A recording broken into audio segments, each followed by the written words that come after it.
Departamento de Arquitetura e Urbanismo da UFSC, e a pesquisa que eu vou apresentar, ela está em andamento, é uma pesquisa que eu comecei mais recentemente, por uma série de motivações, e se chama Cristiane Nielsen e a Estrada de Ferro Santa Catarina, uma ponte sobre o rio Itajaí do Sul. Acho que vocês conseguem ver o meu cursor, né? Ah, eu vou falar principalmente sobre o Vale do Rio Itajaí, né? Aqui a gente está vendo o trecho que compreende Blumenau a Itajaí, né? Que seria a parte do Rio Itajaí a sul. E esse é um trecho que tem um desnível de cerca de 350 metros.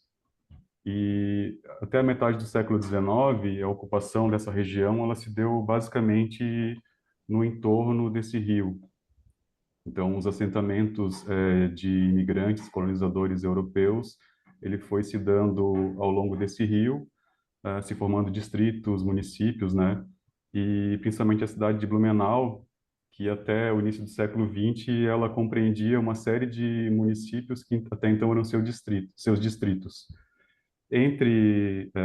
Nessa época, né, cabe salientar, o transporte ele acontecia sobretudo de forma fluvial, né, pelo rio, com conhecimento que os imigrantes alemães traziam, inclusive utilizando embarcações como essa, que era a embarcação chamada Progresso, era um barco a vapor que veio rebocado da Alemanha, ele veio para o Brasil no final do século XIX, e ele foi bastante utilizado pela população de Blumenau para transporte de cargas e pessoas ao longo do rio Itajaí a sul. Essa primeira foto aqui, ela é um porto fluvial na região central de Blumenau. Então a gente vê que era um momento de uma festividade que estava acontecendo com algumas embarcações na margem desse rio. E na cidade de Rio do Sul, que é a cidade que eu estou abordando com essa pesquisa, que fica um pouco mais acima, existia também, em vários pontos do rio, aliás, né, o hábito de se fazer o cruzamento por balsas. Então, havia uma necessidade de se construir pontes em vários desses trechos para facilitar a vida das pessoas, o transporte de pessoas e de cargas entre as margens do rio. A Estrada de Ferro Santa Catarina, ela começou a ser instalada no estado no início do século XX, ali mais por 1909, e a gente vê, levantando em documentos da Hemeroteca, do Arquivo Histórico de Rio do Sul, uma série de notícias que vão sendo publicadas ao longo do tempo falando sobre a expectativa de implementação integral dessa ferrovia, desculpa. Então, durante muito tempo, o trecho que foi consolidado foi esse entre Itajaí e Blumenau, e o trecho entre Rio do Sul e Trombudo Central, ele acabou ficando para depois, por uma série de reveses que foram acontecendo, inclusive, segundo os jornais da época, por causa da Era Vargas, houve uma série de problemas políticos e a obra ficou parada. Essa era uma região que tinha dificuldades técnicas para se fazer a continuação da ferrovia, sobretudo a travessia do rio Itajaí do Sul, que eu vou mostrar daqui a pouco. Uma das companhias que foram responsáveis por boa parte das obras dessa ferrovia foi a companhia Geobra. Essa companhia, ela era uma subsidiária da companhia alemã Philipp Holzmann, e ela desenvolveu uma série de obras importantes, entre elas a Ponte de Ferro de Blumenau, que é uma ponte que foi executada entre 29 e 31. Aqui a gente tem uma foto dela da década de 60, ainda com o trem passando. Essa é um cartão postal da cidade até hoje, na região central, e hoje ela é utilizada para trânsito de veículos automotores. Em Rio do Sul, existe a confluência dos rios Itajaí do Oeste, que é esse por onde está passando meu cursor aqui, mais à esquerda, e o rio Itajaí do Sul, que é esse que está com o círculo demarcando. Eles se juntam e formam o rio Itajaí-Açu. E o trecho que está marcado com esse círculo é o trecho que faltava para se concluir a execução dessa obra entre Rio do Sul e Trombudo Central, sobretudo aqui onde está o meu cursor, a travessia do rio Itajaí do Sul. Um pouquinho mais para cima aqui está uma ponte que eu acho que merece ser citada, que é a ponte Kurt Hering. Ela é uma ponte em concreto armado que foi executada pelo Emil Baumgart, né, que todo mundo conhece, foi um engenheiro super importante no Brasil inteiro, um grande calculista de obras em concreto armado. Mas a ponte sobre a qual eu vou falar é a Ponte dos Arcos. Não confundir também com a Ponte dos Arcos de Indaial. Essa aqui é a estação central de Rio do Sul, da IFSC, então é engraçado observar até o estilo dela, né? Boa parte das obras na cidade naquela época ainda tinham essa menção à cultura germânica, então muitas obras com essa linguagem mais tradicional vinda da Europa, e algumas até mesmo uns pastiches, enquanto que a companhia sobre a qual eu vou falar, a Christiane Nielsen, naquela época já estava executando obras muito mais arrojadas, né? Como essa aqui, que é o Instituto Brasileiro do Cacau, construído em Salvador, na Cidade Baixa, por esses dois arquitetos, Floderer e Buderus, né, que se juntaram para fazer esse projeto, que foi executado pela Christiane Nielsen. Tem um artigo do Paulo Ormindo Azevedo que é bastante interessante, que fala sobre esse projeto e sobre esse arquiteto. Bom, a ponte sobre o Rio Itajaí do Sul, ela surgiu de um edital lançado pelo Estado, que pedia duas versões de projeto, uma em concreto armado com 2 vãos e uma outra em aço com vários vãos. A Geobra submeteu uma proposta, na verdade 3 propostas, e uma das propostas que a Geobra submeteu, ela previa a utilização de treliças metálicas que já eram da rodovia. Mas quem ganhou o edital foi a Christiane Nielsen, com a versão do projeto que eu estou apresentando aqui, que é essa ponte que para a época no Brasil era até inovadora, porque era uma ponte em arcos de concreto bastante delgados, com tirantes em aço, segurando o tabuleiro. Então aqui é uma planta original da Christiane Nielsen que eu consegui no Arquivo Histórico de Rio do Sul. Então dei uma aproximada aqui, né, com a elevação. Então ela tem 2 vãos. Um dos vãos ele tem 85 metros e o outro vão menor tem 50 metros. E esse vão maior é o vão que passa sobre o rio. Então aqui a gente tem um corte longitudinal dela, mostrando toda a obra de movimentação de terra que teve que ser feita também nas margens, né, para as fundações, para garantir a estabilidade do leito. As plantas dela com entre os arcos esse sistema cruzado de vigas em concreto armado, formando uma espécie de treliça também. E aqui um corte transversal. Aqui a gente tem uma foto dela já pronta, vista a partir do tabuleiro, ainda com o trilho do trem, né, na época. Então a gente vê aqui bem os tirantes de aço. Essa é uma foto da construção da ponte, com os operários aqui fazendo as formas. Aqui uma outra, só com o arco maior executado, né, o menor ainda sendo armado aqui. Essa é uma vista do rio. E aqui uma mostrando a execução das cabeceiras da ponte, né, para conexão com os trilhos do trem, para que o trem pudesse passar por ela. Lá no fundo tem a Igreja Luterana, que é um edifício bastante importante da cidade, que também existe até hoje. Então, em 1935 foram feitos os primeiros testes de carga dela com locomotivas para fazer os testes para ver se ela suportava e foram feitos com êxito, né? Aqui a gente tem uma vista dela executada. Aqui na frente, onde está o cursor, é a ponte Kurt Hering, essa do Emil Baumgart, e à direita a rua Rui Barbosa, que é uma rua importante que se conecta com a ponte. A inauguração da ponte foi em 1937, então o governador do estado, Nereu Ramos, na época, ele compareceu a essa cerimônia, porque era uma obra bastante aguardada, né? Depois de anos de espera, foram mais de 20 anos de espera pela execução, com a paralisação da obra. Aqui uma outra foto do arquivo histórico. E aqui uma foto com a locomotiva passando, né? E a igreja lá ao fundo.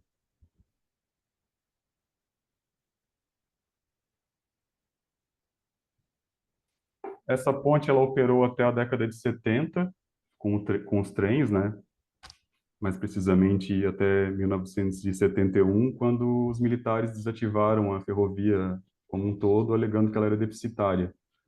Esse processo de desmonte das ferrovias no Brasil inteiro, né, que a gente observa, e aqui não foi diferente.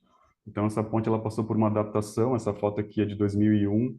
A gente vê aqui que foram adicionadas passarelas metálicas nas laterais para passagem de pedestres e o leito dela, o tabuleiro, ele foi adaptado para o trânsito de veículos e até hoje ela é utilizada com essa finalidade. E mais recentemente, né, eu coloquei no resumo, ela passou por essa intervenção, a meu ver, de gosto bastante duvidoso, mas que é a pintura do concreto com essas cores berrantes, né?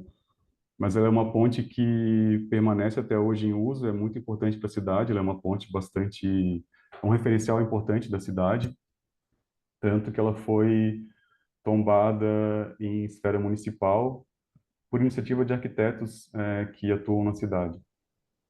E como vocês bem sabem, né, a Rio do Sul, toda a região do Vale do Itajaí também é uma região que sofre muito com as cheias, já desde a década de 80, principalmente.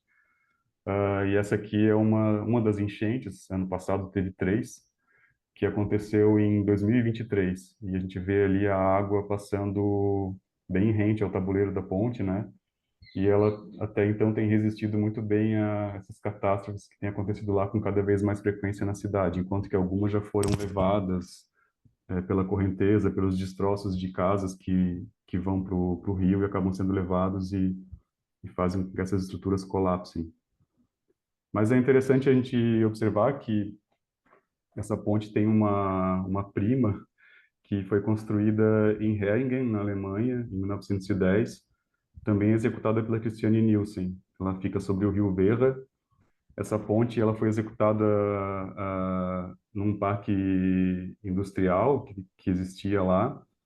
Ela, ela funcionou por poucos anos, mas ela permanece no local até hoje. Ela está desativada porque a rodovia, a ferrovia que passavam por ela, elas foram desviadas e ela ficou isolada no meio de um pasto, mas ela está lá até hoje. Essa aqui é uma foto dela mais recente e a gente vê a semelhança, né? Ela tem um vão de 50 metros, 53 metros e 15 metros de altura. Então, aqui é uma foto dela na época, com o entorno ali, o contexto. Uma foto mais aproximada, que a gente vê essa semelhança entre o desenho dela e a ponte de Rio do Sul, né? Mas é curioso que, naquela época, a Christiane Nielsen já tinha patenteado um sistema, em 1926, de uma ponte que foi executada na França, em Castelmoron-sur-Lot, que é essa ponte aqui, que ela já era uma tecnologia mais avançada. Ela foi projetada pelo Octavius Nielsen e construída em 33.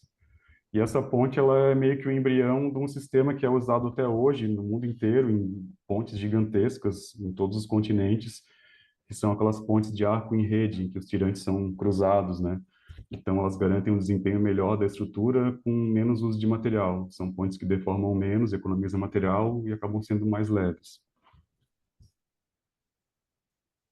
E é curioso, eu tenho feito uma pesquisa já há muito tempo sobre a obra do João Figueiras Lima, né, e ver a relação também do Lelé com a Christiane Nielsen, que junto com ele desenvolveu a tecnologia de pré-fabricação em concreto para a execução do conjunto da Colina, na UNB, em 62, e para a concessionária Desbrave, em 65.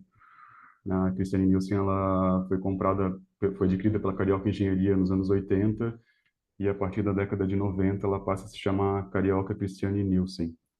Mas aqui tem uma foto da Desbrave sendo executada, né, com a placa da Christiane Nielsen ali, também responsável por outras obras, né, obras portuárias, o elevador Lacerda, uma série de edifícios em Salvador também, e pelo Brasil inteiro, e em muitos países da América, Ásia, Europa. Então, a pesquisa agora ela vai partir para uma etapa de redesenho e impressão 3D da ponte. Esse trabalho eu estou fazendo também para auxiliar a equipe do Arquivo Histórico de Rio do Sul a ter uma documentação mais expressiva sobre a ponte, né? Porque eles até então têm os desenhos, algumas fotografias, mas esse trabalho de contar um pouco a história e juntar a documentação para ter uma documentação unificada desse projeto, eu estou fazendo agora para poder auxiliar, quem sabe a gente tombar essa ponte em esfera estadual, pelo menos, né? Mas Eu acho que é uma obra de extrema qualidade que, apesar das descaracterizações que sofreu, elas podem ser revertidas, né? Ela poderia voltar à sua forma original e ela é acho que um bem a ser salvaguardado do nosso patrimônio de infraestrutura com essa linguagem moderna, né? E que é muito pouco conhecido. Era isso. Obrigado, Eduardo. Obrigado. É, vamos lá, então, logo depois a gente volta, foi bem no tempo. Nós voltamos depois para as questões. Vamos agora é a Mônica Boura, né, a Cassandra Coradim, que vão apresentar seu trabalho, Auditório Araújo Viana, a segunda revitalização, 2010-2015. Mônica e Cassandra, Boa tarde. boa Pronto. tarde. Então, ah, boa tarde a todos. Eu me chamo Cassandra. Eu vou fazer a fala da apresentação que eu e a Mônica montamos, né, sobre o resumo do Auditório Araújo Viana, segunda revitalização de 2010 a 2015. Pode passar. Então, o Auditório Araújo Viana, importante equipamento público de infraestrutura cultural, é localizado na cidade de Porto Alegre e foi idealizado na década de 1950 e inaugurado em março de 1964. Foi projetado e executado pelos arquitetos Carlos Maximiliano Fayette e Moacir Mugem Marques, então funcionários da Divisão de Urbanismos da Secretaria de Obras da Prefeitura. O espaço foi concebido como uma extensão do Parque da Redenção, substituindo o antigo auditório da Praça da Matriz e servindo inicialmente como uma sede da Banda Municipal de Porto Alegre. O seu conceito original, um auditório ao ar livre, promovia a integração com o parque, permitindo que o público desfrutasse dos espetáculos em contato direto com a natureza. Ao longo dos anos, o Auditório Araújo Viana tornou-se palco de históricos shows de MPB e rock, consolidando-se como um marco cultural. Contudo, dificuldades relacionadas à ausência da cobertura e à exposição climática retornaram às discussões sobre a instalação de uma cobertura. A ideia de cobrir o auditório surgiu em 1976, quando 12 alternativas foram estudadas pelos arquitetos mencionados anteriormente. A solução escolhida por eles, responsáveis pelo projeto original, envolvia uma treliça espacial de alumínio, revestida externamente por chapas planas, também em alumínio, mas essa ideia não foi concretizada na época. Com a adaptação ao orçamento público, nos anos 90, foi proposta a primeira revitalização no Auditório Araújo Viana, através da inserção de uma cobertura de lona tensionada. Essa estrutura, embora inovadora, apresentou limitações acústicas e problemas de durabilidade, dados anteriormente apresentados pelos arquitetos que não a recomendaram. Ambos sugeriram a instalação de uma cobertura de material rígido, solução mais cara, mas mais eficiente e durável. Contudo, foi executada em lona e considerando apenas as intenções formais do projeto arquitetônico, que, por sua vez, também se perdeu, dada a inclinação acentuada que promoveu uma distorção da forma de parabolóide de revolução projetada. O auditório foi interditado pela prefeitura em 2005, devido aos riscos de acidentes e à deterioração da estrutura. O período de inatividade do auditório gerou frustração entre os cidadãos e artistas, uma vez que o local havia se tornado um símbolo cultural da cidade.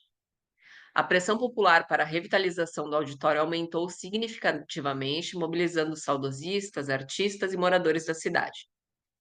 Com a pressão popular e as novas exigências legais para isolamento acústico, a Secretaria Municipal da Cultura organizou uma licitação em 2007, no formato de parceria público-privada, para revitalizar o espaço. O escritório Mugem Marques, Arquitetos Associados, foi contratado para desenvolver o projeto, a segunda revitalização do Auditório Araújo Viana, que ocorreu entre 2010 e 2015 e foi um marco na história do auditório.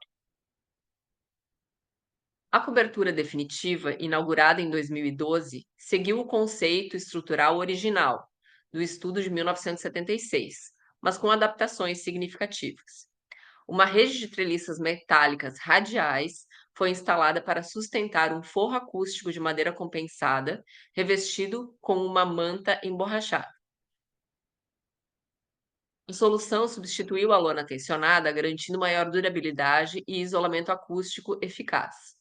O novo projeto também solucionou as limitações impostas pela legislação ambiental e pelas queixas de moradores quanto à emissão dos ruídos. Nesse slide, pode-se apreciado o cuidado na elaboração do projeto executivo através da leitura de parte do corte transversal do Auditório Araújo Viana, assim como na representação da planta baixa, que foi feita em camadas, considerando os níveis da confecção dos materiais que envolviam o sistema. Além da cobertura, o projeto incluiu o fechamento lateral do auditório, reforma das poltronas, ampliação do palco para acomodar uma maior variedade de espetáculos, instalações de sistema de ar-condicionado em todas as dependências e melhorias significativas nas instalações elétricas, hidráulicas e de prevenção contra incêndios. O entorno também foi revitalizado com um novo paisagismo que integrou o auditório ao restante do Parque da Redenção. A adoção de soluções mais modernas e eficazes tornou o auditório apto para receber espetáculos nacionais e internacionais de médio porte. O processo de revitalização contou com uma equipe multidisciplinar, envolvendo especialistas em acústica, iluminação, paisagismo e engenharia. Essa colaboração garantiu que o auditório atendesse aos padrões de qualidade exigidos para os eventos contemporâneos, preservando ao mesmo tempo a sua identidade histórica. A intervenção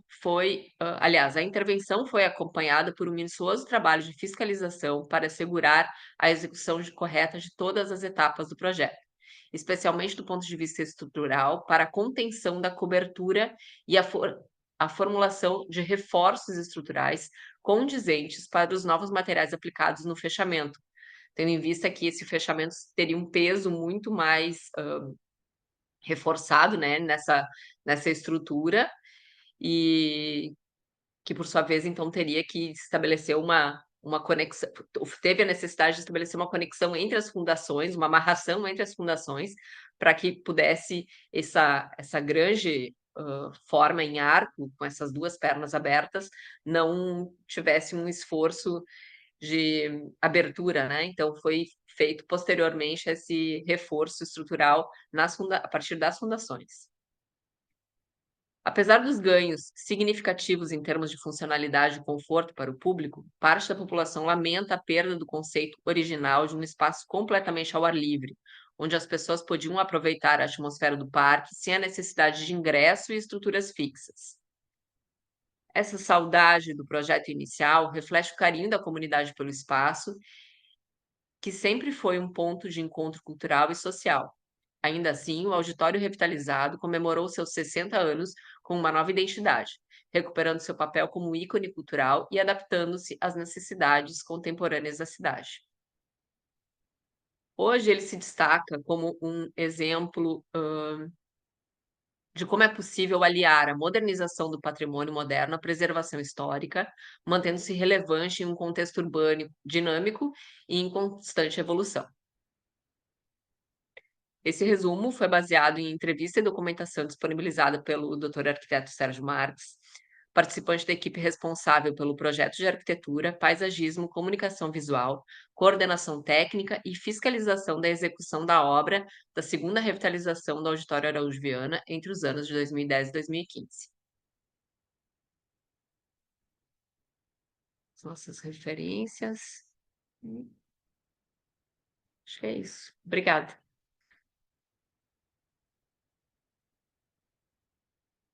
Sem microfone, Fernando.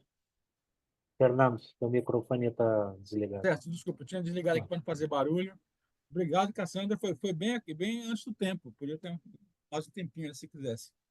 Mas podemos passar para o próximo trabalho. Podemos. Então, é Kátia Fernanda Marqueto e Ana Carolina Pellegrini vão apresentar o trabalho Recordar para elaborar o apagamento do Carandiru. Isso. Na verdade, só a Kátia vai apresentar.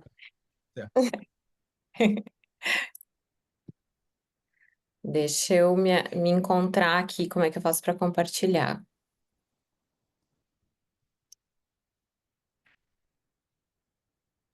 Um botãozinho verde embaixo, bem no meio.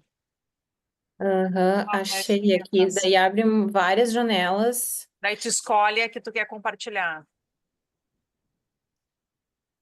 Acho que é essa, vamos ver.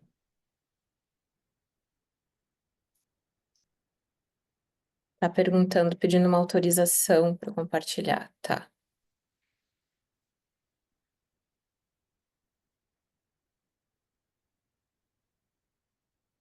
Oi? Ainda não. Tá. Agora Agora? sim. Tá bem. Bem, então, boa tarde. Agora, passadas essas inconveniências, digamos assim, tecnológicas, que eu não sabia como lidar com o Zoom. Mas meu nome é Kátia Marqueto, eu sou doutoranda do Propar, e quem desenvolveu o trabalho comigo é a doutora Ana Carolina Pellegrini, que é orientadora da minha tese, e vem sendo minha orientadora desde o TCC da graduação, então ela já acompanha o meu trabalho há bastante tempo. Eu acho importante introduzir um pouco o assunto da tese, porque eu começo o artigo com uma abordagem um pouco psicanalítica, digamos assim, e ela só faz sentido se eu falar um pouco a respeito da tese. A tese é Memórias Dolorosas, como lembrar do que se quer esquecer, e trata de patrimônio arquitetônico relacionado a memórias dolorosas. Então, para trabalhar esse tema, eu acabo estudando também um pouco a elaboração de memórias traumáticas por parte da coletividade, certo? E aí, não está passando agora.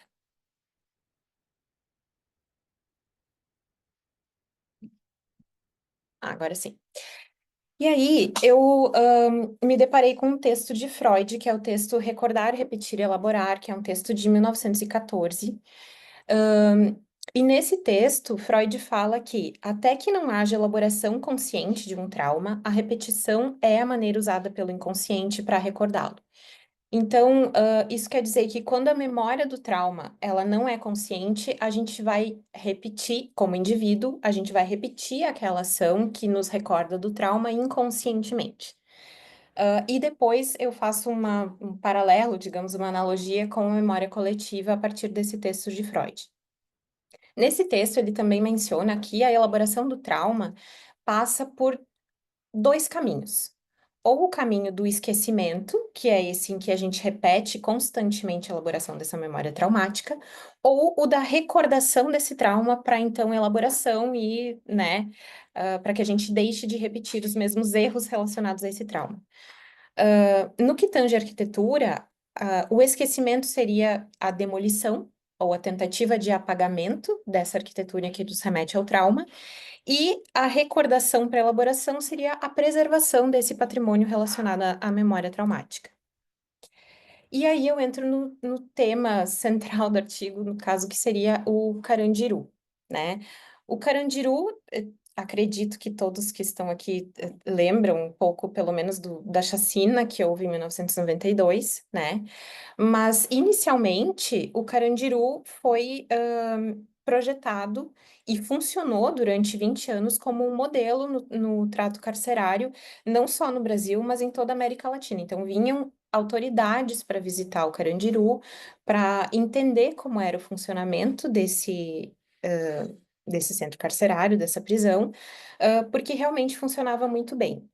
E isso foi possível graças a uma mentalidade que existia no início do século XX de aprimoramento global do ser humano, que acabou impactando em ações arquitetônicas, né, escolhas arquitetônicas, e também no trato carcerário, porque deixou-se de ter uma mentalidade em que o cárcere servia apenas para punir, né, e para castigar fisicamente os apenados, e passou-se a ter uma mentalidade em que os presos eles estavam ali para serem reabilitados.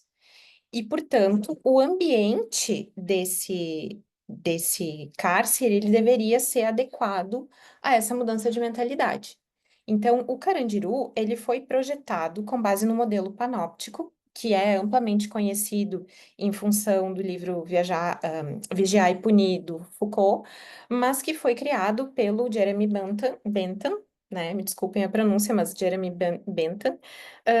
E esse modelo panóptico, ele consiste em um modelo em que, de um ponto central, o apenado ele pode ser visualizado o tempo inteiro. Então, ele funciona como uma autorregulação do comportamento a partir do princípio de que eu posso estar sendo observado o tempo inteiro. Bem, a construção do Carandiru, ela durou de 1911 até 1920 e foi inspirada num centro penitenciário francês, o centro de Fresnay, que era considerado um dos mais seguros do mundo, tá? A planta do Carandiru, né, segue o esquema de espinha de peixe e dentro dessas galerias eu tenho a aplicação do panóptico, então eu conseguiria, né, visualizar ou ser visualizada de qualquer ponto.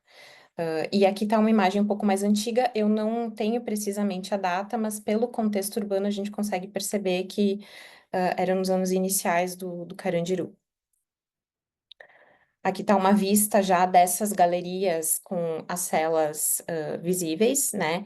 Aqui já uma fotografia um pouco mais recente, em que o Carandiru já estava bastante depredado.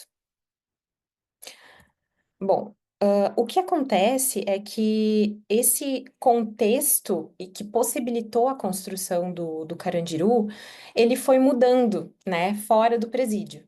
Então, essa mentalidade de reabilitação dos apenados mudou para uma mentalidade em que, para resolver o problema da segurança pública, teria que se encarcerar cada vez mais os culpados, e isso fez com que não só o Carandiru, mas tantos outros presídios ficassem superlotados. E essa superlotação acabou alterando irreversivelmente o funcionamento do Carandiru, tanto do ponto de vista da estrutura física, como de mão de obra para, né, dar o devido suporte a todas essas pessoas que estavam encarceradas. Essa situação, ela acabou se agravando de tal maneira que gerou uma série de rebeliões que culminaram com a chacina de 1992, na qual 111 presos foram assassinados.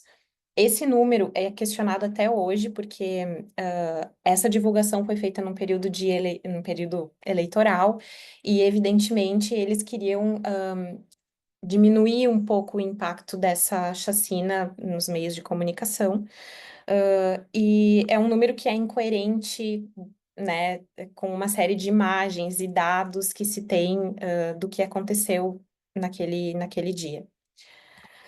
Depois disso, o Carandiru continuou na mídia muito em função do livro escrito pelo Drauzio Varela, médico que trabalhava no presídio, e com base no livro. E aí agora a gente passa para como que aconteceu esse processo de tombamento, né? O complexo do Carandiru hoje é um complexo tombado, tá? Alguns elementos são tombados com proteção integral e outros com proteção parcial. Esse processo iniciou na Compresp em 1997, mas o Carandiru só foi efetivamente tombado no ano de 2020. Então, ao longo desse tempo, muita coisa aconteceu ali dentro, né? A resolução de tombamento, né, menciona os motivos pelos quais esse complexo deveria ser tombado, inclusive para preservar a histórica, triste, mas não menos importante, conhecida como Massacre do Carandiru, né, que tem a função de perpetuar às gerações futuras o resultado desastroso desta ação do homem e contribuir para que não se repita. No entanto, apesar de mencionar isso, a mesma resolução, ela diz que devem se preservar as características arquitetônicas originais, que neste caso são compreendidas, né, ele deixa claro que são compreendidas como a originalidade está restrita à materialidade no tempo da construção, na época da construção dos edifícios, E aí, o que o trabalho questiona é se a preservação dessa materialidade, uma das questões do trabalho, porque eu tenho muitas, se a preservação dessa materialidade é suficiente para preservar a memória desse trauma e para se fazer a devida elaboração desse trauma por parte da sociedade. Bom, como eu falei, muita coisa aconteceu nesses anos entre 1997 e 2020, e uma dessas coisas foi a demolição de alguns pavilhões do Complexo do Carandiru. Em 2002, foi a primeira etapa dessa demolição, que implodiu os prédios 6, 8 e 9. Esse pavilhão 9 foi o pavilhão em que ocorreu a chacina. E em 2005 ocorreu a demolição dos pavilhões 2 e 5.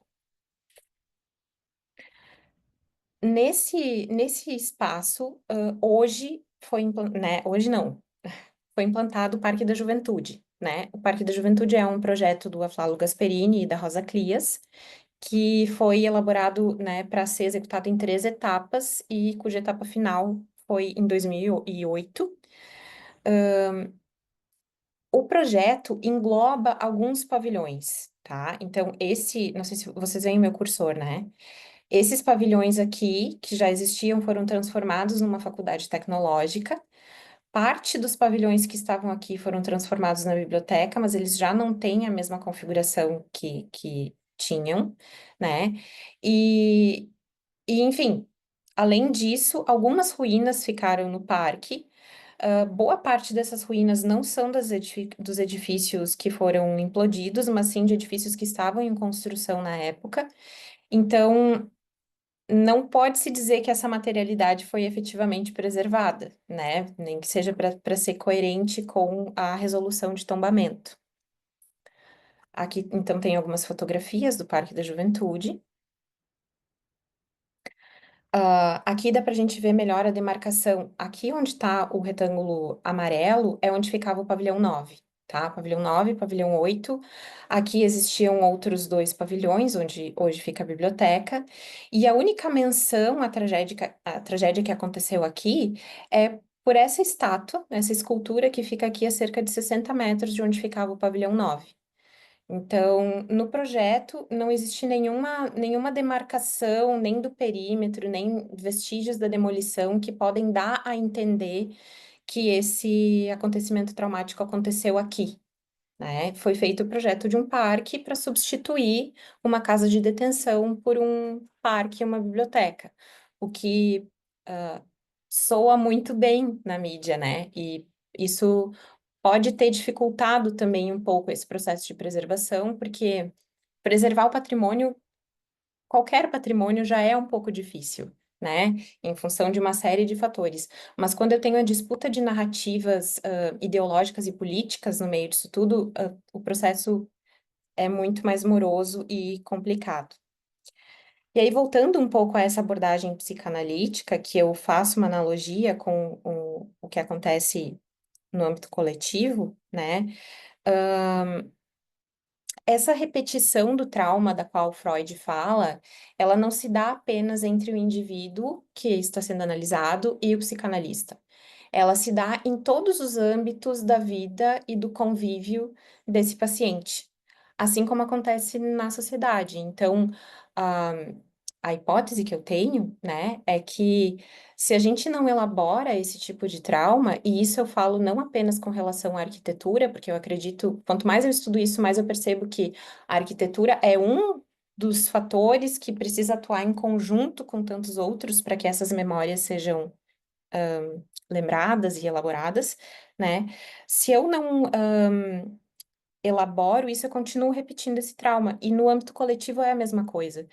E a gente vê isso através, por exemplo, da violência policial que continua a se repetir cotidianamente, principalmente nas grandes cidades, e é direcionada a um grupo específico da população, que acredito que não por coincidência seja exatamente o mesmo grupo, né, o mesmo perfil de apenados que estavam no Carandiru.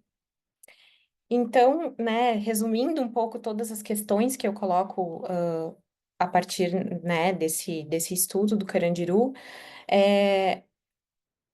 eu questiono um pouco a efetividade da preservação restrita da materialidade nos casos de memórias traumáticas.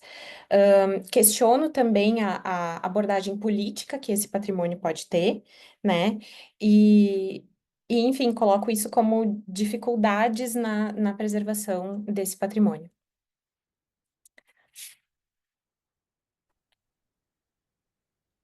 Obrigado, Kátia.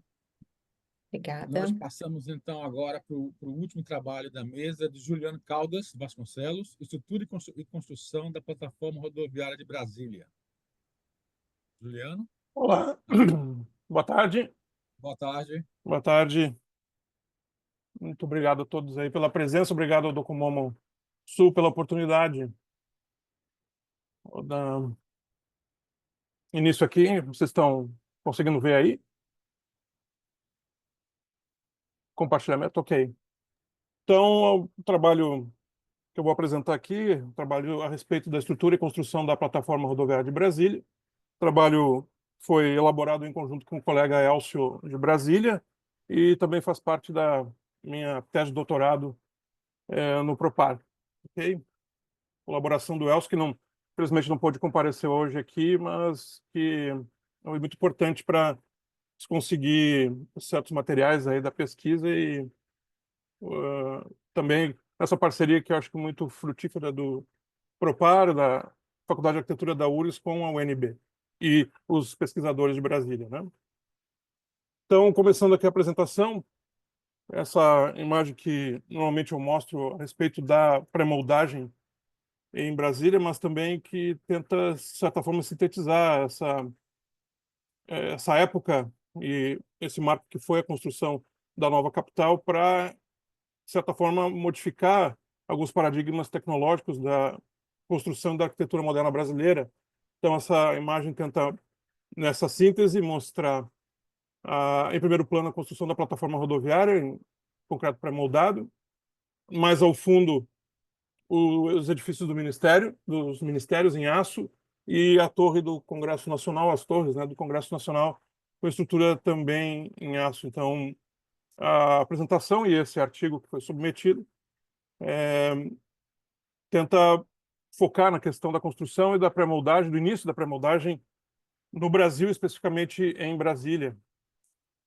A plataforma, então, é projeto do Lúcio Costa, de 1957, projeto do concurso, concluída em 1960, tem como participantes do desenvolvimento do projeto o arquiteto Sérgio Porto, o engenheiro Augusto Guimarães Filho, como calculistas estruturais, o engenheiro Sérgio Marques de Souza e o engenheiro Bruno Contarini, que recentemente falecido, inclusive, né?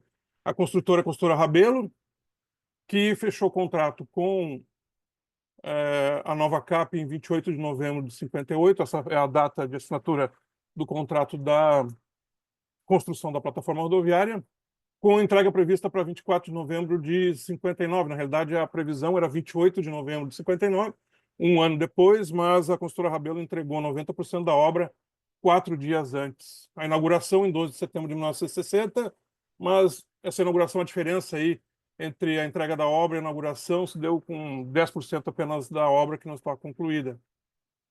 A área total de 27.280 metros quadrados, extensão de viadutos aí em torno de 2.718 metros.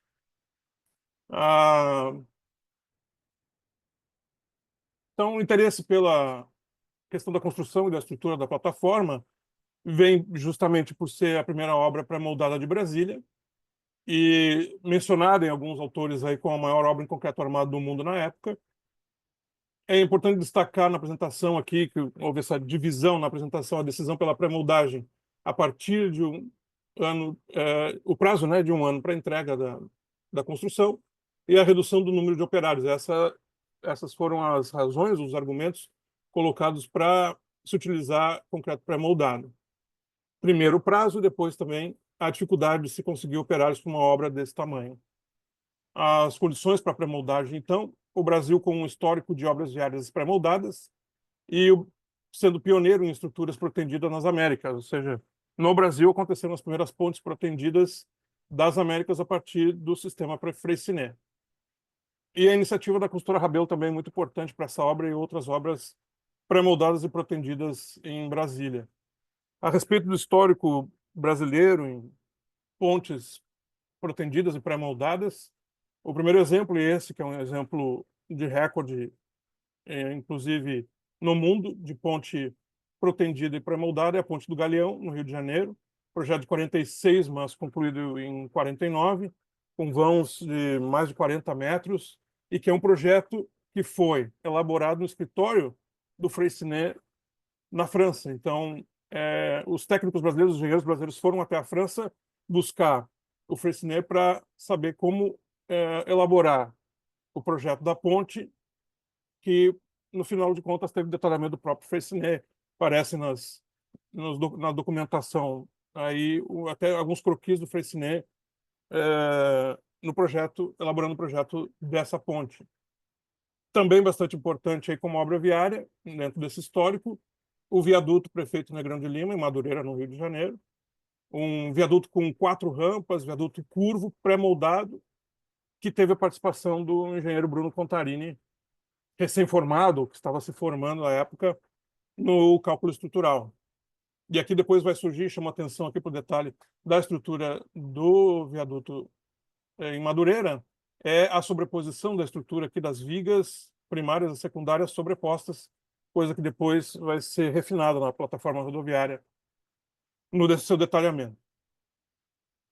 Falando, então, especificamente a respeito do projeto da plataforma, a gente pode dividir o projeto da plataforma em 2 partes principais, que seria esse H em azul, que seria a parte da plataforma rodoviária propriamente dita, e dessas 2 praças em vermelho, que são as praças que compõem o conjunto da plataforma rodoviária, na frente do Conjunto Nacional, na frente do CONIC, que, então, também tem elementos pré-moldados e que acabam, então, aí tendo os elementos de pré-moldagem colocados em questão de estrutura mais reticular e essa outra estrutura que está indicada em vermelho apoiada em balanço. Então, essa estrutura mais reticular, colocadas aí em 9 vãos principais, esses 9 vãos na vertical, colocados aproximadamente 29 metros de extensão no vão, e dividindo essa estrutura reticular em estrutura concretada em loco, moldada em loco, que seriam os pórticos, e a estrutura das vigas e das lajes, que são pré-moldadas. Então, o processo de construção passou por uma fase de concreto em loco tradicional e depois, enquanto isso, né, quer dizer, concomitante a isso, a moldagem das vigas, principalmente das vigas que comporiam esse grande edifício, vamos dizer assim. Então, explicando aqui nesse diagrama, a gente tem os pórticos, esses pórticos com 2 vãos, né, com 3 pilares, que se colocam longitudinalmente na estrutura. Também a gente tem uns pórticos de outra natureza, mas na parte do H central, do H, com outra dimensão. E sobre isso, então, vem as vigas pré-moldadas e as lajes pré-moldadas de fechamento. E dentro dessa lógica colocada aqui, o ritmo e os vãos determinados pelo uso da rodoviária e também pelas passagens nas pontas, né, que são as vias que vão até o eixo monumental. Dentro da busca, né, da pesquisa pelo sistema construtivo da plataforma, a gente encontra, então, ainda, né, com essa preocupação de se fazer a obra em 2 etapas concomitantes, seria a utilização do concreto moldado local nos pórticos, e aqui nessa imagem a gente vê isso, mas também a gente já vê a utilização de uma certa mecanização que no Brasil ainda era inédito, ou seja, a construtora Rabelo investiu em 2 guindastes de grande capacidade de içamento e que, com isso, conseguiu, importando esses 2 guindastes, conseguiu elaborar o içamento das peças pré-moldadas, coisa que não seria possível sem esse equipamento. Então, até conversando com o engenheiro Bruno Contarini, ele dá o depoimento de que era mais barato importar esses 2 guindastes e também esses baldes hidráulicos para fazer a concretagem, né, e sai fazer a concretagem superior, era mais barato, então, a construtora importar esses 2 guindastes do que fazer todo o cimbramento e toda a armação de madeira, né, para se fazer o escoramento da estrutura. E essa é uma característica de Brasília bastante presente nas obras até então. Quer dizer, a obra do Palácio do Planalto é uma obra que demandou, né, uma grande quantidade de madeira para se construir as formas e o cimbramento, ou até da construção da catedral, que nessa época também demandou uma estrutura gigantesca de andames em aço, né? Então, tanto em aço e madeira, o concreto armado em loco demandava uma grande quantidade de escoramento, né? E esse é o aspecto do canteiro durante a montagem da estrutura. Então, feitos os pórticos em concreto moldado em loco, a montagem, as vigas já prontas, né, no canteiro. Uma vantagem de Brasília é que se tinha muito espaço para se colocar essas vigas. E aí estão os 2 guindastes desses, então, adquiridos pela construtora Rabelo para o içamento dessas vigas pré-moldadas. Com isso, se conseguiu, então, executar uma obra desse tamanho em 1 ano. Outra importante nota aqui a ser mencionada é a estrutura das praças, essas que compõem o conjunto da plataforma rodoviária. Então, a gente tem uma estrutura apoiada em balanços, que são esses retângulos maiores, e em platôs, que são concretados no chão e preenchidos com terra. O resultado aqui é esse, né, das praças, a praça na frente do CONI, que é aquela mais ao fundo, e a praça aqui na frente do Conjunto Nacional e do Teatro Nacional, colocadas aqui, essa aqui já com a pavimentação concluída, né, da plataforma. Essa foto aqui é bastante elucidativa, inclusive pela marcação que tem aqui no pavimento dessas diferentes etapas da construção. Nesse diagrama aqui, a gente tenta resgatar uma informação, um documento que praticamente perdido, porque toda a documentação a respeito da estrutura da plataforma foi perdida numa enchente que se teve na casa do engenheiro Sérgio Marques. Então, dos poucos materiais que se tem arquivado no Arquivo Público do Distrito Federal, por exemplo, a gente tenta recuperar e colocar nessa apresentação aqui. E essa aqui, especialmente, é o diagrama que explica essa estrutura das praças, colocadas a partir desse cinza mais claro aqui, são 2 platôs, né, de concreto armado em loco protendido, preenchidos com terra, com esse balanço, que é o cinza mais escuro, e as vigas de aproximadamente 38 metros e meio, colocadas aqui no centro, compondo um vão total de aproximadamente 60 metros, que é bastante impressionante para a época também. As vigas distribuídas a cada 5 metros, mais ou menos, de distância. Esse documento, por exemplo, esse diagrama, foi obtido a partir de um frame de um vídeo de 1996, de uma palestra do engenheiro Marco Paulo Rabelo, no IAB de Brasília. Então, a partir do comparativo das imagens da obra, de outros dimensionamentos que a gente tem, de outros documentos publicados, e da aplicação dessas dimensões, então, em cima do próprio mapa da plataforma, da planta da plataforma, a gente chega ao diagrama. O diagrama que é esse colocado de forma explodida, né? A gente tem, então, o aterro, na parte mais de baixo aqui, o aterro dos platôs, os pilares que sustentam esses 2 grandes planos de laje. Essa parte mais escura aqui em cinza são os balanços que chegam até 11 metros, e depois as vigas de 38 metros e meio, apoiado nesse balanço variável, que vai de 11 metros a mais ou menos 2 metros. Tá? Sempre dimensões bastante aproximadas, assim, pela falta da documentação específica dessa parte. E aqui, nessa imagem, a gente tem, então, o H já praticamente pronto da plataforma, e a construção, então, mais na parte inferior aqui, a parte sul, desses platôs, aproximando essa imagem aqui. Então, a gente pode observar essa grelha gigantesca de concreto armado protendido, que depois era preenchido por terra, e mais já preenchido aqui em concreto o balanço, esse que chega a 11 metros E depois, em cima disso, então, a gente tinha a colocação das vigas pré-moldadas aí.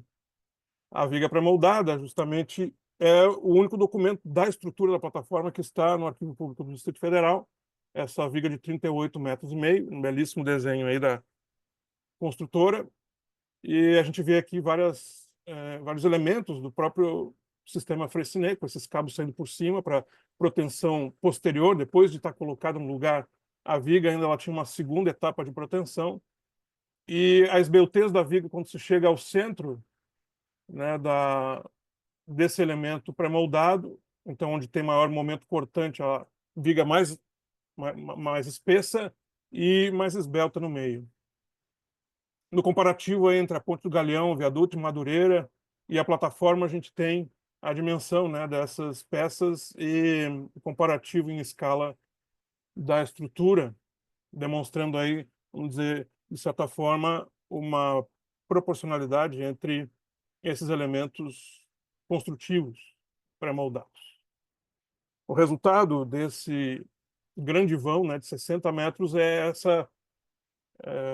essa imagem que é tirada do livro Arquivo Brasília, que, por uma edição editorial muito feliz, assim, coloca essa imagem numa página dupla. O livro já é grande, coloca essa imagem em página dupla, demonstrando justamente a potência e o esforço estrutural desse vão sem pilares, justamente do ponto do mergulho do buraco do Tatu, lá na plataforma rodoviária. Sempre que a gente passa por aí, fica muito impressionado com o arrojo estrutural dessa parte, embaixo das praças. Aqui uma bonita imagem, também publicada no Arquivo Brasília, da plataforma à noite, e essa sensação, né, de que, como tinha chamado a atenção lá no projeto do viaduto de Madureira, por exemplo, de que aqui a gente não vê as vigas, né? Isso fica tudo embutido num caixão perdido. Esse acabamento em mármore branco também da borda acaba compondo o conjunto arquitetônico de Brasília e com essa perspectiva aí, reforçando essa ideia de conjunto. Então, só para concluir aqui, né, coloquei algumas notas aqui. A escolha do concreto pré-moldado para uma obra de grande escala, de tamanha importância para a cidade, com uma complexidade que abrange tanto a escala urbanística quanto a arquitetônica, foi imposta pelo prazo exíguo, mas também se mostrou uma solução viável diante da experiência acumulada no Brasil em obras viárias. Sua construção simboliza a alta capacidade técnica do país, evidenciada já na primeira obra pré-moldada na capital, que incorporou a maior viga protendida até então, vencendo um vão nas praças que merece figurar como mais um recorde brasileiro. Além disso, a experiência adquirida com a obra da plataforma rodoviária permitiu um importante avanço tecnológico que acabou por servir de referência para outras obras em Brasília, como o próprio Teatro Nacional, está colocado aí na imagem à esquerda, e principalmente os edifícios pré-moldados da UNB, como o ICC e outros. É isso.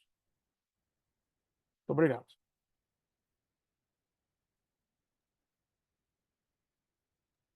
Obrigado, Juliano. Então, antes de passar a palavra, né, antes de abrir as questões, eu gostaria de fazer só alguns comentários em relação ao trabalho. Eu gostei muito dos 4 trabalhos, porque eles ampliam o nosso entendimento da arquitetura moderna, muito do esforço do Docomomo, né, das nossas pesquisas, estão voltadas para o objeto arquitetônico. É muito bom trazer o Docomomo Sul, trabalhar o tema das infraestruturas, porque mostra justamente o processo de modernização da nossa sociedade. Eles se deram por meio de grandes equipamentos que também fazem parte da nossa herança, né? Rodoviárias, teatros abertos, presídios, pontes, é parte desse processo de modernização, de uma série de novos usos e tudo. E todas essas estruturas, né, são modernas por natureza e deixam também eles têm que lidar com o território, né, diante do seu porte e tudo, eles têm que lidar com o território ao redor e deixaram traços, né? Alguns estão aí, estão em uso constante, outros foram demolidos, tem as memórias traumáticas, como a Kátia bem mostrou e tudo. E eu achei que os trabalhos, de certa forma, acho que esse seria um ponto que une todos os trabalhos, né? Uma coisa que eu achei muito interessante no trabalho, né, tanto do Juliano como do Eduardo, é justamente a importância de levar em consideração o know-how das empresas, né? Essa capacidade técnica que o Brasil teve de investir nessas infraestruturas, né? A gente viu, o Juliano mostrou muito bem agora todos esses detalhes da construção e tudo, a mesma coisa também que o Eduardo mostrou. Isso mostra a importância também de conhecer mais o acervo dessas construtoras, a história delas, né? Para o Eduardo, eu deixo a dica de talvez trocar umas figurinhas com a Malu Freitas, né, que é aqui de Pernambuco, e fez pesquisa sobre Cristiano Nilson e tudo. Eu acho que vocês têm muito a trocar aí, porque realmente é uma empresa que deixou uma história que a gente conhece muito pouco ainda, né? Então, atentar justamente, muitas vezes nós nos focamos muito nos objetos construídos, como eles estão lá, como eles aparecem para a gente, mas por trás disso tem toda uma história, né? Em que a dimensão técnica, o domínio da técnica foi fundamental para isso, né? Estudando os edifícios aqui residenciais em altura aqui em Recife, tudo, a gente começa a perceber o papel que algumas empresas tiveram, particularmente nos anos 50, né? De dominar o concreto armado em grande escala, de fazer essas obras, né? Como a Figueira Jucá, da qual a gente conhece muito pouco também, né? Em relação ao trabalho, né, de Cassandra e de Mônica, eu achei muito interessante também de vocês trabalharem com, vocês recuperarem uma intervenção recente, né, que também é parte do nosso patrimônio, e muitas vezes estudar essas intervenções é fundamental e registrar isso aí, porque muito disso vai se perdendo com o tempo, né? A gente viu que muitos os engenheiros, aqueles que participaram, envelhecem ou deixam para lá e tudo, e muito de um relato pessoal mesmo sobre como lidar com essas obras. Eu acho que foi muito importante o trabalho de vocês nesse sentido, e também por ser algo que se sobrepõe a um edifício existente, né, dando uma nova vida a esse edifício, tentando pensá-lo e reequipá-lo para que ele possa desempenhar melhor as suas funções hoje, né? Porque são exigidos agora uma série, né, de demandas, né, de requisitos para esses edifícios, demandas e requisitos que não existiam na época em que eles foram construídos. Então, esse é um grande desafio de como equipar esses edifícios modernos, né, para dar continuidade ao mesmo uso de acordo com os novos padrões, né? E é muito interessante a gente perceber um edifício que tem diversos momentos, né? O momento, a sua construção, o seu projeto, o momento nos anos 70, dos arquitetos, né, originais do projeto, de repensarem estruturas, né? E esse novo momento agora, né, do escritório do Mogi Marx, que efetuou, inclusive, de certa forma, uma volta ao projeto da década de 70, uma das alternativas desse projeto, né? Por fim, o trabalho, né, de Kátia, eu acho que deixa o próximo ponto muito importante, que é essa questão, né, da memória coletiva, né, do esquecimento, e foi realmente um mapa interessante, não conhecia isso, de ver como o projeto, né, de fato, perdeu uma grande oportunidade, né, de trazer à tona aquela memória que estava ali, né? Eu não conhecia, não conheço o parque ainda, por incrível que pareça, eu sempre vou a São Paulo, mas, quer dizer, há mais de 5 anos, cada pandemia, depois da pandemia, eu não voltei lá, mas tive oportunidade antes de estar em São Paulo, mas não consegui ir ao parque. E realmente uma coisa que me deixou realmente, a gente não vê menção a isso, né? Basicamente um apagamento que existia, né? E acho que foi uma oportunidade perdida, né? Em termos realmente de uma obra que pudesse ressignificar aquele momento e conduzir essa questão da memória, é, das memórias traumáticas, né? Bom, então, dito isso, eu tenho aqui alguns pontos, né? Não tenho nenhuma questão específica para os trabalhos, né? Aqui alguns pontos que a gente pode fazer alguma conexão entre eles, né? Mas eu abro aqui, então, a palavra à plateia para questões específicas, comentários, e também aos autores para que possam responder também a uma dessas provocações que eu fiz aqui. Não foram bem provocações, alguns comentários, né? Ou questões de um para o outro.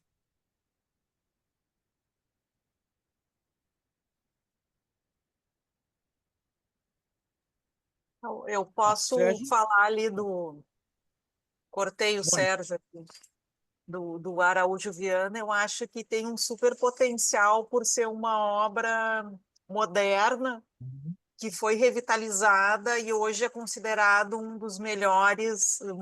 uma das melhores casas de show, né, do Brasil, dito por músicos conhecidos, né? Então, como com uma revitalização bem feita, o moderno ainda tem muito lugar, né? Ele tem uma sobrevida e continua para a cidade sendo um ponto super importante, né?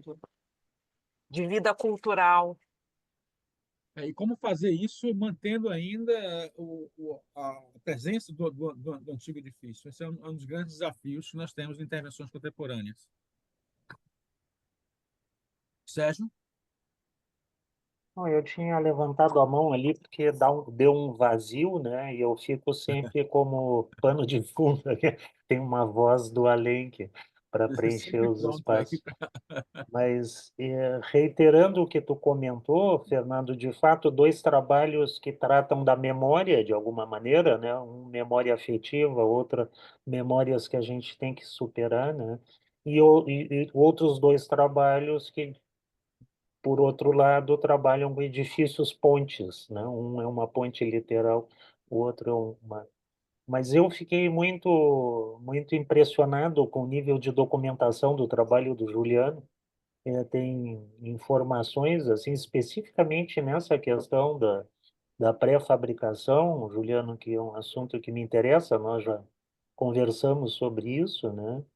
E essa cavocada que tu deu na rodoviária de Brasília, especificamente sob o ponto de vista construtivo, eu acho que traz à tona uma série tu e o Elcio, né? Vocês dois juntos, o Elcio ainda com uma condição favorável, né, para poder acessar arquivos, etc., né?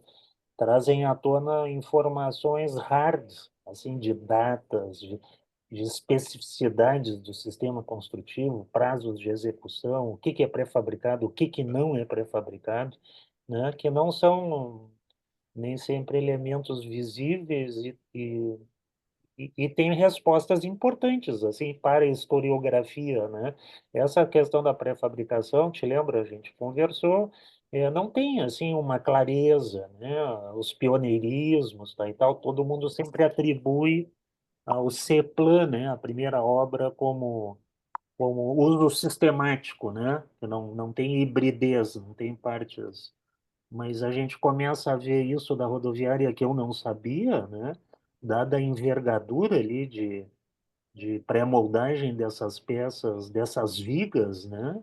Isso é numa escala de repetição e numa condição de estrutural, né? Muito importante. Então, isso traz dados novos, assim, eu acho, em relação a essa história. Juliano, as peças de fechamento lateral, contenção de terreno, arrimos, etc., foram moldadas em loco? Era uma Em coisa que eu loco. queria... Em loco Tá, é uma coisa com poucos dados, eu tenho por observação das fotografias, né? Mas são aham, todas moldadas em loco, mas elas trabalham na modulação da pré-moldagem. Ou seja, os sim. apoios e os reforços desses arrimos são todos dentro da modulação.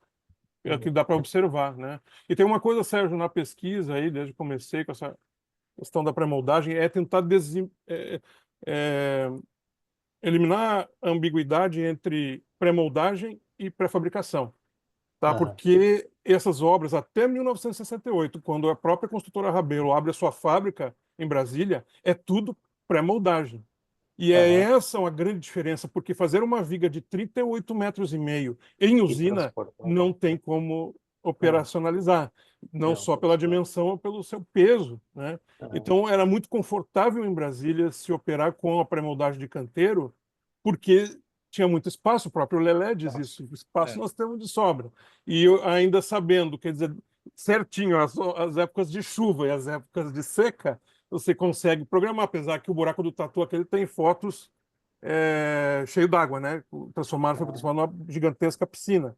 Isso também foi um desafio para a obra. A obra estava sendo tocada e o buraco aquele foi escavado antes da hora. E aí, né, por uma série de problemas da nova capa, escavaram um buraco antes da hora, encheu d'água e não tinha como passar de um lado para o outro, por exemplo. Então, aham, apesar de tudo isso, eu acho que é importante a gente colocar assim como o edifício à noite, na década de 30, aham, foi, vamos dizer, referência técnica ou tecnológica para se construir o ministério, e o engenheiro era o mesmo, o engenheiro Bruno Contarini conhece o viaduto em Madureira, vamos dizer, a pessoa, é o técnico que está habilitado, mesmo jovem ainda, a operar com proteção nessa obra e em outras, porque ele estava depois no ICC da UNB, enfim, em outras obras de Brasília também.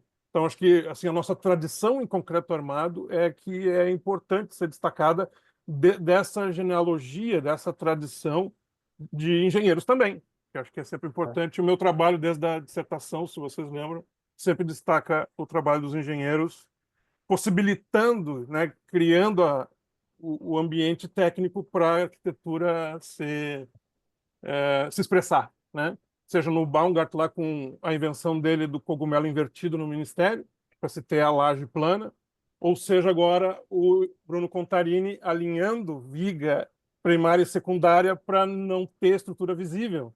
Ou seja, há um trabalho conjunto. E antes de falecer, conversei com o engenheiro Bruno Contarini, ele também desenhava as peças, ou seja, nesse ambiente maluco de Brasília, todo mundo meio que fazia tudo. Claro que tinha o responsável pelo cálculo, mas eles também operavam nesse desenho a partir da decisão plástica da obra, né? Em relação à pré-fabricação, isso eu ia te perguntar também, o Bruno Contarini foi colher experiências com os franceses, porque Ele não tinha... foi, Foi? depois ele foi diretor da Stup, que era a empresa do Freycinet, no Brasil. Ah, Então ele aham, estudou lá, né?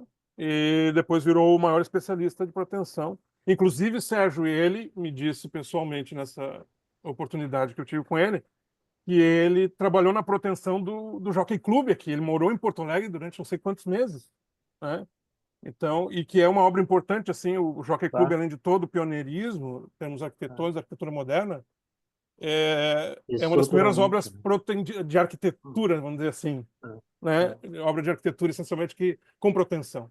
E ele participou de tudo isso. muito bem. Ok, obrigado, Juliano. Muito bom. Eduardo?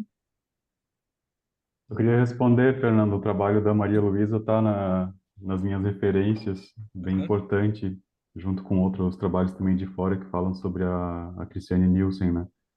O trabalho da Kátia, eu estava me lembrando também aqui em Florianópolis, o nosso complexo penal, a parte mais antiga dele é de 1930, né? Que foi um projeto higienista na época de levar complexo penal, cemitério municipal e o depósito de lixo para fora da região central. E hoje é uma área que também é central, né? Que é a Trindade, que é muito próxima da região central e próxima da universidade.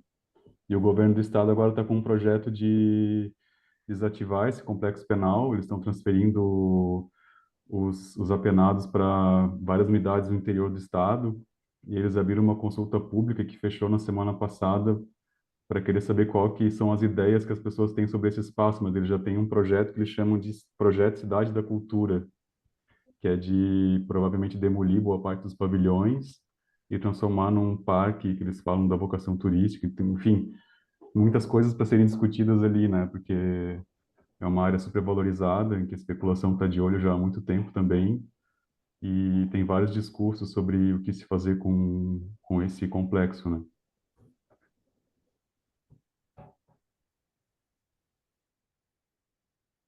Eduardo, queria fazer só uma sugestão aí do trabalho.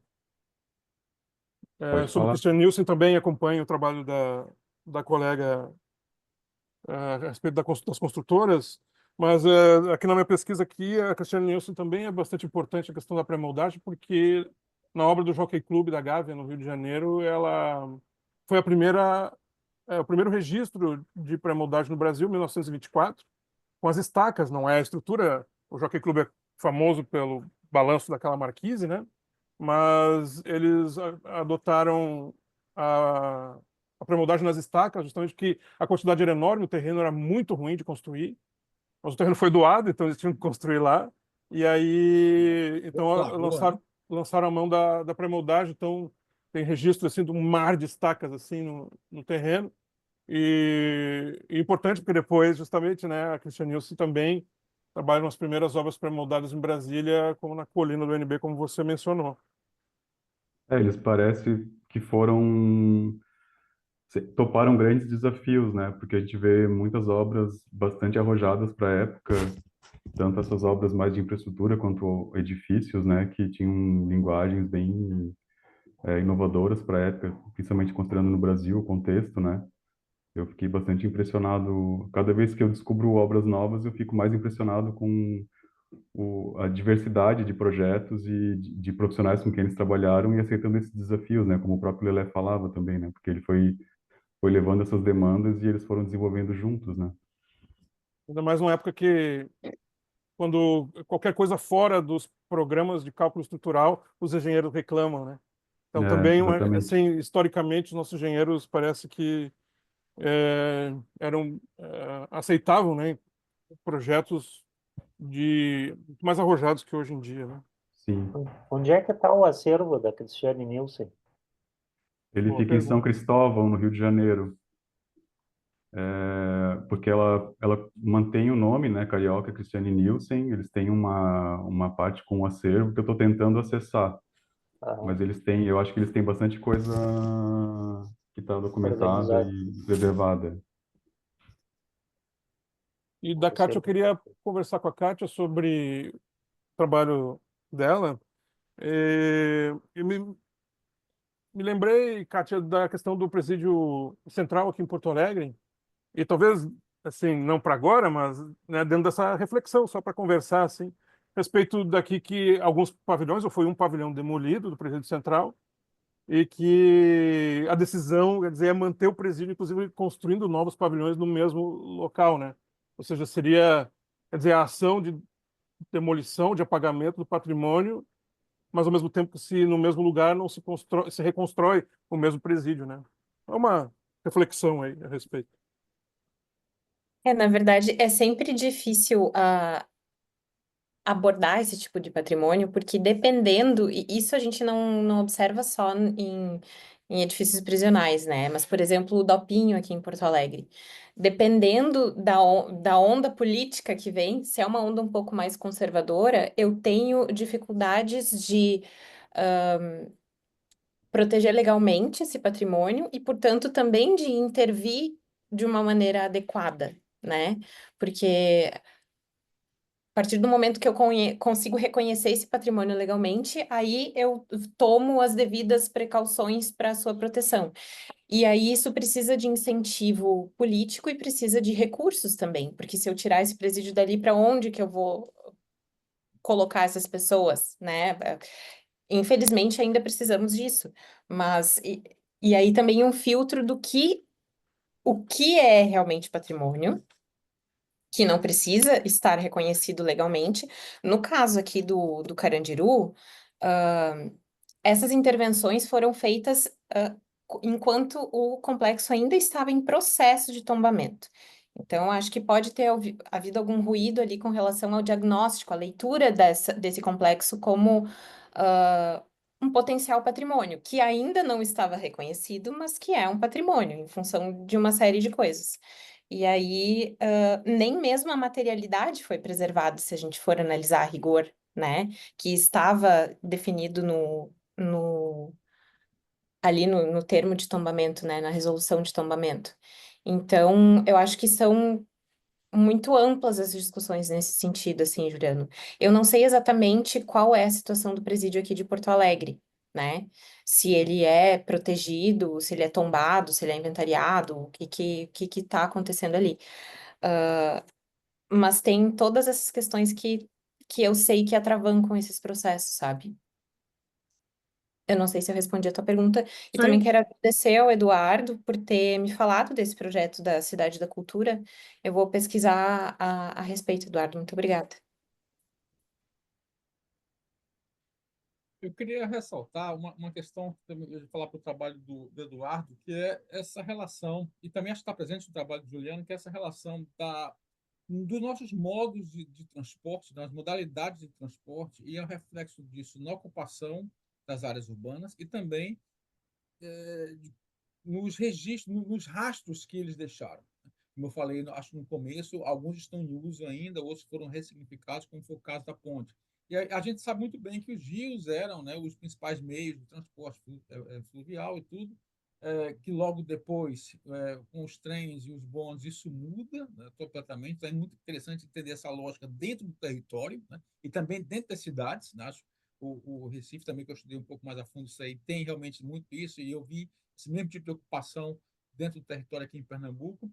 E com os automóveis já é uma outra lógica e tudo. Então, acho que é muito interessante ver como esses movimentos, né, técnicos trazidos pela novas formas de modalidade, podemos dizer assim, impactam e criam estruturas que ressignificam a paisagem, né, que reordenam o território como um todo, né, e que também deixam rastros, né, que a gente começa a perceber como uma herança mais ampla que a era moderna nos deixou. Era só mais um comentário. E ali é bem interessante porque depois, mais recentemente, eles chegaram a fazer um elevado para conectar com essa ponte, de tão importante que ela é para a cidade hoje, né? Como uma ponte rodoviária, né? Então, ela se manteve e o entorno foi se adaptando à presença dela naquele local, né? Que antes era uma área um pouco mais isolada da parte central e hoje ela já está também numa área que é considerada bastante centralizada, né? É muito interessante. E é legal porque nós temos essas ideias, né, geral. Conhecemos essa lógica para o Brasil como um todo, mas é sempre importante ver as particularidades de cada cidade, de cada território, de cada estado, como é que isso também tem as suas particularidades.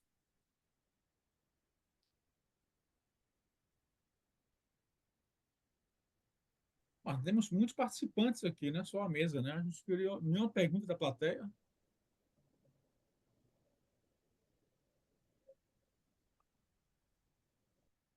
Eu vi que o Elcio entrou, que é O Elcio está aí. um dos autores daí. Muitos amigos estão aqui também, Guilherme.